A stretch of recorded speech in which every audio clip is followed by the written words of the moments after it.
स्वागत है आपका मैं मीडिया के सीमांचल बुलेटिन में। मैं हूं आपके साथ अरीबा खान। कटिहार नगर थाना क्षेत्र के संतोषी चौक के समीप रेलवे फाटक पर शाम 4:30 बजे दिल्ली से अलीपुर जा रही महानंदा ट्रेन के नीचे एक बाइक आ गई, मगर ट्रेन के ड्राइवर की सूझबूझ के कारण एक बड़ा हादसा होने से टल गया। घटना के बारे में बताया जा रहा है कि कटिहार रेलवे स्टेशन से महानंदा ट्रेन अलीपुर की ओर जा रही थी। इसी दौरान संतोषी चौक रेलवे फाटक के समीप एक बाइक सवार ट्रेन को देखकर भी ट्रैक पार करने की कोशिश करने लगा। इस दौरान ट्रेन काफी पास आ गई और बाइक सवार अपनी बाइक को पटरी पर ही छोड़कर कूद गया, जिससे ट्रेन के नीचे बाइक आ गई। वहीं ट्रेन के ड्राइवर द्वारा ट्रेन को उसी समय रोक दिया गया, जिससे एक बड़ा हादसा टल गया। इस घटना के बाद बाइक सवार अपनी बाइक को वहीं छोड़कर फरार हो गया। रेलवे फाटक स्थित गेटमैन द्वारा इस घटना की सूचना आरपीएफ को दी गई। इधर ट्रेन के नीचे बाइक आ जाने के कारण 1 घंटे तक ट्रेन रुकी रही। इस दौरान आरपीएफ के इंस्पेक्टर व जवान मौके पर पहुंचे और काफी मशक्कत के बाद ट्रेन के नीचे से फंसी बाइक को निकाला गया। इसके बाद फिर ट्रेन चालू हुई। गौरतलब हो कि रेल प्रशासन द्वारा लोगों को कई बार जागरूक किया गया है। लोगों को बताया गया है कि फाटक जब गिरा रहे उस समय आवाजाही न करें, लेकिन लोग इसके बावजूद इस तरह की गलती करते हैं और दुर्घटना का शिकार हो जाते हैं। कटिहार मंडल कारा में बंद 62 वर्षीय कैदी की मौत रविवार को हो गई। उसका शव पोस्टमार्टम के लिए जेल प्रशासन द्वारा कटिहार सदर अस्पताल में भेजा गया है। जानकारी के अनुसार सुबह कैदी के पेट में दर्द उठा और उसकी हालत काफी गंभीर हो गई। इसकी जानकारी मिलते ही जेल प्रशासन द्वारा बीमार कैदी को इलाज के लिए सदर अस्पताल लाया जा रहा था, लेकिन अस्पताल पहुंचने से पहले ही कैदी की मौत हो गई। कैदी की मौत की सूचना मिलते ही जेल अधीक्षक सहित अंचल अधिकारी सोनू भगत व नगर थाना पुलिस मौके पर पहुंचे, जहां कागजी कार्रवाई करने के बाद मृत के शव को पोस्टमार्टम के लिए भेजा गया। मृत कैदी 62 वर्षीय मोहम्मद इसहाक शेख पूर्णिया जिले के गरियापुर गांव निवासी हैं। उन्हें 2 साल पहले किशनगंज में रेलवे संपत्ति को क्षति पहुंचाने के आरोप में गिरफ्तार किया गया था। 2 साल से वह कटिहार मंडल कारा में विचाराधीन थे। कैदी की मौत के बाद जेल प्रशासन द्वारा उसके परिजनों को इसकी जानकारी दी गई। कटिहार के गमीटोला में रविवार को जन अधिकार पार्टी के संरक्षक पप्पू यादव ने एक प्रेस वार्ता कर बिहार में शराबबंदी पर सरकार और विपक्ष दोनों पर सवाल उठाया और कहा कि सत्ता पक्ष और विपक्ष के संरक्षण में शराब बिक रही है। उन्होंने कहा कि पंचायत के किस प्रतिनिधि को पता नहीं है कि उनके यहाँ शराब बिक रही है। उन्होंने फिल्म अभिनेत्री कंगना रनौत को पद्मश्री दिए जाने पर कहा कि उनका पद्मश्री 1 मिनट में वापस लेना चाहिए। पद्मश्री बिस्मिल, भगत सिंह, चंद्रशेखर और झांसी की रानी जैसों के लिए है, न कि कंगना के लिए।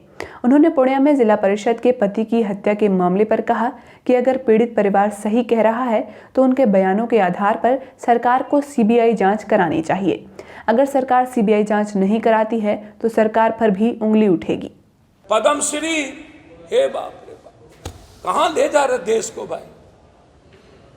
कंगना पद्मश्री, 1 मिनट में पद्मश्री छिड़ना चाहिए। जो दिया है सुप्रीम कोर्ट को सो मोटो नोटिस लेना चाहिए।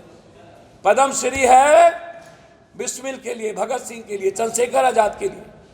पद्मश्री है झांसी की रानी के लिए। पद्मश्री है इरोम शर्मिला के लिए। अंगना कंगना चखना सब बताया। अररिया के जोकीहाट थाना क्षेत्र के तारण पंचायत में आवेश नामक एक दुकानदार से जकरुल चौक के समीप धारदार हथियार व चाकू से वार कर 50,000 रुपए की लूट का मामला सामने आया है।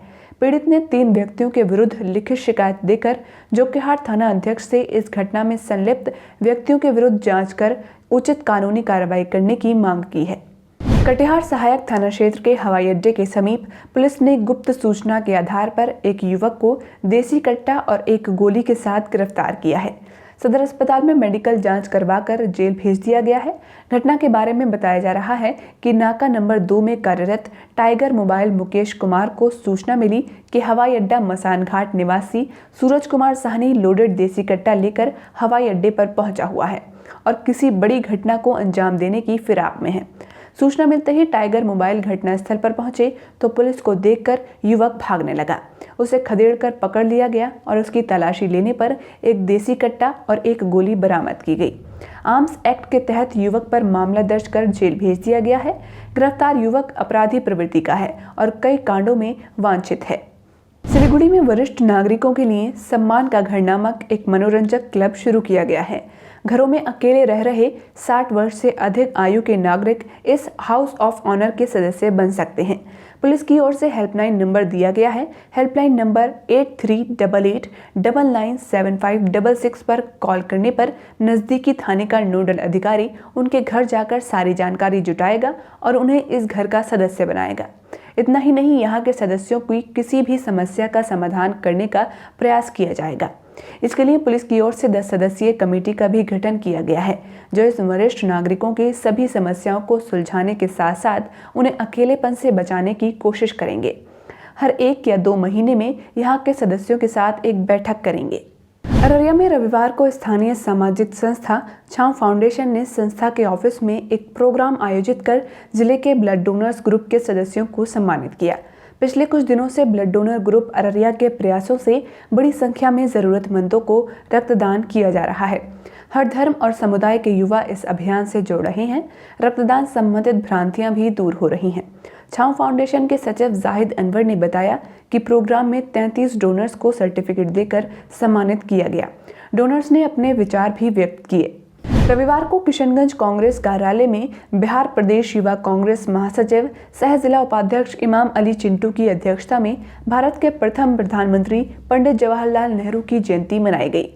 इस दौरान कांग्रेस नेताओं ने पंडित जवाहरलाल नेहरू को भारत मां के महान सपूत, गांधी के दत्तक पुत्र, आधुनिक भारत के निर्माता, आइडिया ऑफ इंडिया की नींव रखने वाले महान स्वतंत्रता सेनानी करार देते हुए उन्हें नमन किया और बाल दिवस पर पूरे देश व प्रदेशवासियों को शुभकामनाएं दी।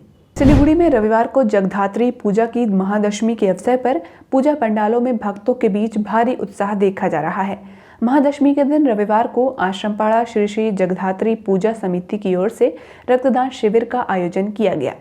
रक्तदान शिविर के अलावा पूजा आयोजकों ने पूजा समिति की 23वीं वर्षगांठ के अवसर पर एक निःशुल्क ब्लड शुगर व स्वास्थ्य जांच शिविर का भी आयोजन किया। इसके दूसरे दिन महादशमी के बाद सिंदूर खेला के बाद मां की विदाई की जाती है। आज के लिए इतना ही। सीमांचल की बड़ी खबरों को और विस्तार से पढ़ने के लिए आप हमारी वेबसाइट मैमीडिया.in पर भी जा सकते हैं। आज आपके बीच इन खबरों को लाने वाले हमारे साथी हैं मेराज खान, सैयद शादाब, तहसीन अली और रविंद्र यादव।